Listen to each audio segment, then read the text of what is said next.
Hi friends, welcome to social team பத்து channel. சிம்பிளாக அதே நேரத்தில் ஈஸியான ஒரு டிஃபன் தான் இப்போ நம்ம பார்க்க போகிறோம். இது வந்து ரொம்ப ஹெல்த்தியான ஒரு டிஃபன். சின்னவங்கலேருந்து பெரியவங்க வரைக்கும் இதை கண்டிப்பாக சாப்பிடலாம். பச்சரிசி இல்லைன்னா புழுங்கலரிசி மாவு இருந்தால் போகிறோம். காத்தால நைட்டு ஈவன் மத்தியானம் லஞ்சு கூட இதை நம்ம எடுத்துகிட்டு போகலாம். எங்கேயாவது ஊருக்கு போகிறோம் அப்படின்னா இதை நம்ம செஞ்சு பேக் பண்ணிக்கலாம். ஆவியில் வேக வைக்கிறதுனால இது ரொம்ப கெடுதல் கிடையாது. குழந்தைக்கும் கொடுக்கலாம், பெரியவங்களுக்கும் கொடுக்கலாம். ரொம்ப சிம்பிள். பச்சரிசியோ இல்லை புழுங்கலரிசியோ 2 மணி நேரம் ஊற வச்சுட்டு மிக்சியில் நல்லா தண்ணியாக அரைச்சிக்கோங்க. அதுக்கப்புறம் கடாயில் எண்ணெய் விட்டு நல்லெண்ணெய் விட்டுக்கோங்க. கடுகு, சீரகம், கடலைப்பருப்பு, உளுந்தம்பருப்பு, வேர்க்கடலை, கருவேப்பிலை, பெருங்காயம் எல்லாம் நல்லா வதக்கிக்கோங்க. வேணும்னா பச்சை மிளகாய் நறுக்கி போட்டுக்கோங்க, இல்லைனா காஞ்ச மிளகாய் தாளிச்சிக்கோங்க. வெங்காயத்தை பொடியாக நறுக்கி அதையும் நல்லா வதங்கின்ற பிறகு நம்ம மாவு அரைச்சி வச்சுருக்கோம் இல்லைங்களா, அந்த மாவு இதில் கொட்டி நல்லா கலருங்க. கொஞ்சமாக உப்பு போட்டுக்கோங்க. உங்களுக்கு எவ்வளோ திட்டம் உப்பு தேவையோ அதை போட்டுக்கோங்க. தேங்காய் பிடிக்கும்னா துருவி போட்டுக்கோங்க, இல்லை பல்லாக நறுக்கி போட்டுக்கோங்க. முந்திரி பருப்பு பிடிக்கும்னா அதையும் போட்டுக்கோங்க.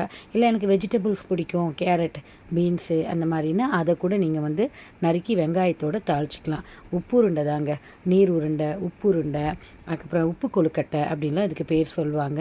இது நல்லா இந்த மாதிரி கெட்டியான ஒரு ஸ்டேஜில் வரும். மீடியம் ஃப்ளேமில் வச்சு நம்ம அப்படியே நல்லா வதக்கிண்டு இருந்தோன்னா ஒரு கட்டத்தில் இந்த அளவுக்கு வெந்து வரும். கையில் நம்ம தண்ணி தொட்டுண்டு இந்த மாதிரி எடுத்து உருண்டை பிடிக்க ஆரம்பிச்சிடலாம். கொழுக்கட்டை மாதிரியும் பிடிச்சிக்கலாம், இல்லை உருண்டை மாதிரியும் நம்ம பிடிக்கலாம் ஃப்ரெண்ட்ஸ். இதுக்கப்புறம் இதை நம்ம ஆவி கட்டி வேக வைக்கணும். இது தஞ்சாவூர் ஸ்டைலில் ரொம்ப ரொம்ப ரொம்ப ஃபேமஸ் சொல்லுவாங்க. நீர் உருண்டைன்னே சொல்லுவாங்க. பச்சரிசி மாவு இல்லைன்னா புழுங்கலரிசி, நம்ம வெறும் அரிசி மாவு இருந்தால் கூட, வீட்டில் இடியாப்ப மாவு இருந்தால் கூட அதில் நம்ம இதை செஞ்சுக்கலாம். இது ரொம்ப டேஸ்ட்டாக இருக்குங்க. இதுக்கு நம்ம சட்னி, கார சட்னி, அப்புறம் ஒயிட் சட்னி, சாம்பார், பொடி எல்லாமே இதை நம்ம தொட்டுக்கலாம்.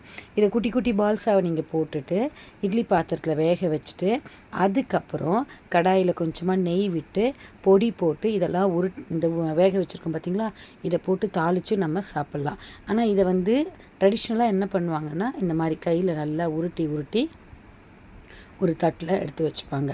கருவேப்பிலை, கொத்தமல்லி, வெஜிடபிள்ஸு, அப்புறம் நட்ஸ் பார்த்திங்கன்னா வேர்க்கடலை, முந்திரி பருப்பு, இது எல்லாமே நம்ம போடலாம். ரொம்ப ரொம்ப ரொம்ப டேஸ்ட்டாக இருக்கும். சில பேருக்கு புழுங்கலரிசி ரொம்ப பிடிக்கும் அந்த ஸ்மெல்லு, சில பேருக்கு பச்சரிசி பிடிக்கும். அதனால தான் இது பச்சரிசிலையும் செய்யலாம், புழுங்கலரிசிலையும் செய்யலான்னு சொன்னேன். ஊற வச்சு அரைக்கிறது இந்த மெத்தடு. வெறும் கடையில் வாங்கின மாவாக இருந்தால் நல்லா பச்சை தண்ணி விட்டு தண்ணியாக நல்லா கரைச்சி வச்சுக்கணும், அவ்வளோதாங்க.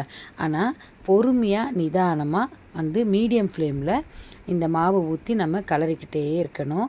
கடாய் நல்லா அடிப்பிடிக்காத கனமான ஒரு கடாய் வச்சுக்கணும். இது எனக்கு பழகி வந்த கடாய், அதனால் நான் இதில் தான் இதை செய்வேன். இந்த மாதிரி நம்ம தட்டில் முதல்ல உருட்டி வச்சுக்கலாம். கையில் தண்ணி தொட்டு நம்ம உருட்டிக்கலாம். நல்லெண்ணெய் போட்டு தாளிப்பாங்க, சில பேர் தேங்காய் எண்ணெய் போட்டும் தாளிப்பாங்க. வாரத்தில் 1 நாள் இல்லை 2 நாள் இதை செய்யலாம். எங்கேயாவது நீங்கள் டூர் போகிறீங்கனாலும் இதை செய்யலாம். ஸோ மறக்காமல் சோஷியல் டீம் பத்து சேனலை லைக் பண்ணி, ஷேர் பண்ணி, கமெண்ட் பண்ணுங்கள். இந்த சங்கடகர சதுர்த்தி போனுச்சுங்களா முந்தா நேற்று.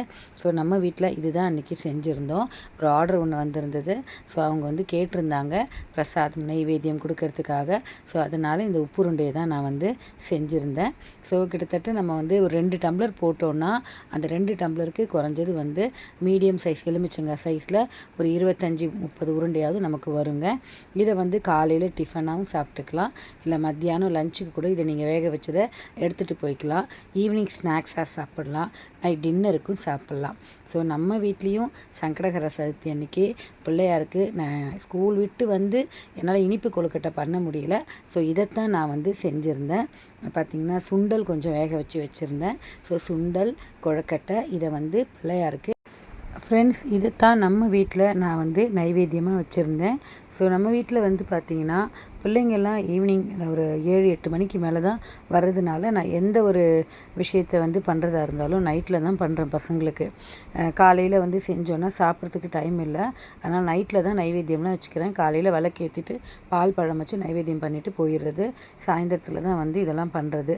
ஸோ பிள்ளையாருக்கு வச்சுட்டு அதுக்கப்புறம் 4 கொழுக்கட்டை, கொஞ்சமாக சுண்டல் வச்சுட்டு அது மேலே கரண்டி சட்னியும் சாம்பாரையும் விட்டு பசங்களுக்கு நைட் டின்னரை நான் கொடுத்தேன் ஃப்ரெண்ட்ஸ்.